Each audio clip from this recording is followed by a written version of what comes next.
The recent school shooting in Parkland, Florida has prompted much discussion about how to prevent future incidents. Here in Marion County Public Schools, student safety is of paramount importance, and we have begun training all of our employees in the A.L.I.C.E protocol. Dennis McFadden and myself went to the A.L.I.C.E training 7 months ago, and we began formulating a plan of how we were going to roll this out to 7,000 employees.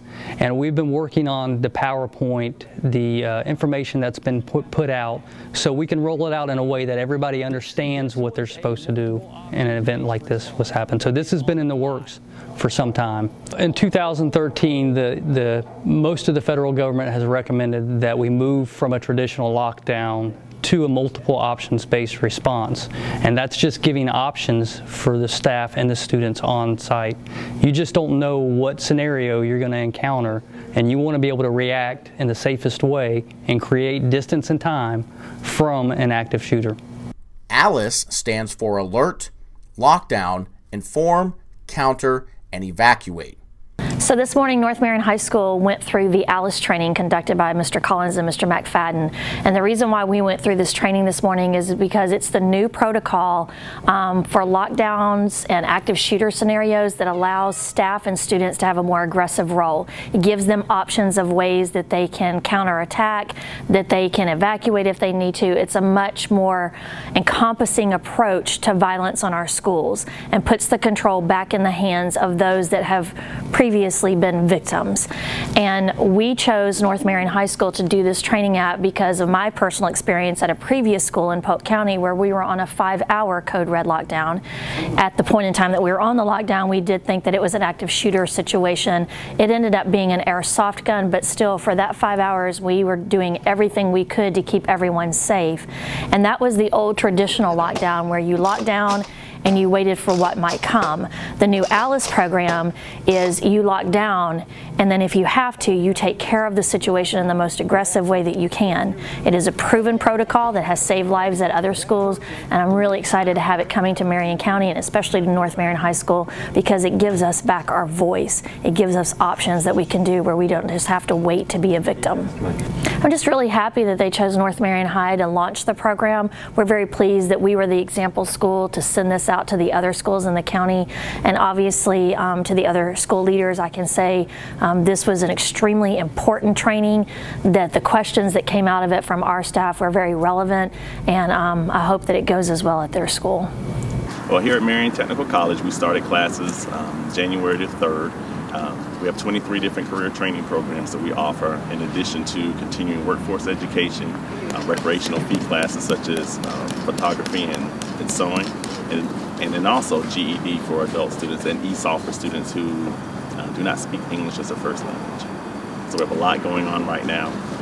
We're actually in the midst of changing some of our curriculum as far as adding some new programs. We'll be adding a business management and analysis program that should start in August. We're also looking at expanding more into the construction field. We currently have a couple of classes in the construction field such as electrical apprenticeship and welding, but we're looking at expanding more into construction to kind of help the local workforce. We make sure that the programs that we offer are valid and that the students will be able to find jobs, and that the employers need those students to fill those positions. So we make sure that we're very in tune with what's going on in the community employment-wise. We're in contact with our employers. Each program has an advisory board made up of local employers, and those employers steer those programs so that the students coming out are ready to go into the workforce. So we're growing, and you're going to see some changes as we start to offer some of the new programming that we're looking into right now. So starting in July, August of 2018, which is our new school year, you'll see some new programs coming out, and you're going to start to see some changes in what we're offering. Team teaching is when you have two teachers that specialize in certain subjects. My subjects are math and science. My co-teacher, Ms. Joseph, does reading, language arts, and social studies. And we have the kids half the day, and then the kids switch classes, and she teaches this group that I have in the morning. She'll teach them reading and language arts and social studies, and I'll teach that group math and science. I think it works because I'm able to focus my strengths in the reading class, and I'm able to to not have to worry about teaching them math and teaching them science, but I'm able to just zone in and focus on one strength that I have, and so that they can be strong in that area as well.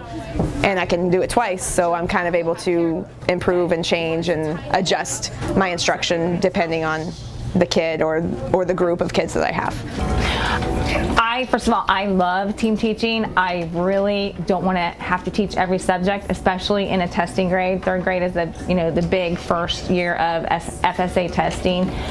So I think it's really important for me that I can focus on just my testing subject, which is math. We also do tons of science.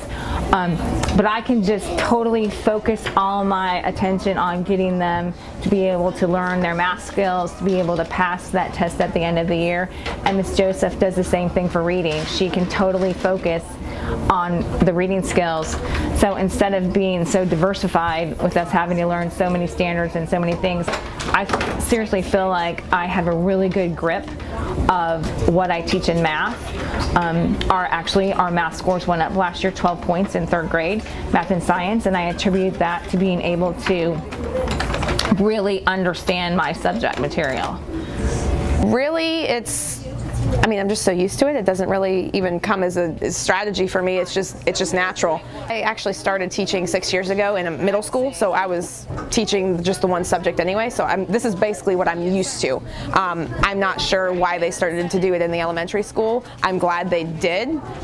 Again, for that focus purpose and being able to zone in on that one subject and able to perfect the craft and make the kids stronger in that area. I think that teachers can do a better job, or myself, I'll speak of myself, because I'm teaching the subjects that I'm really passionate about. I love math and science, so it makes me get more excited, and it makes the kids get excited. It's just contagious. It just lets them get a better grip on it. We can go deeper on one subject level or one topic. We just learn it deeper. They're in here so much longer with me doing math and science that I'm able to, do a whole group lesson, and they're able to do these centers that explore the same topic but in a little different way.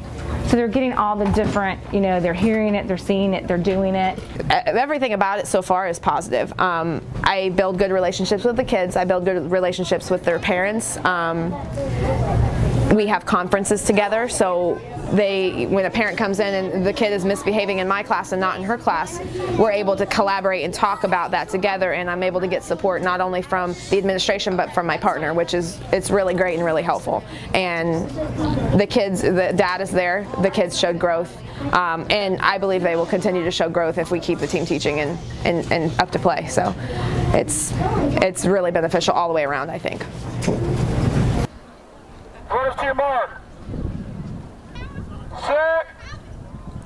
Forest High will be hosting the elementary school track meet Wednesday morning. Over 200 students from 10 elementary schools will be competing in nearly a dozen different events, from the 100-meter dash to the mile relay to the shot put and long jump. The meet starts at 9:30 and is open to the public.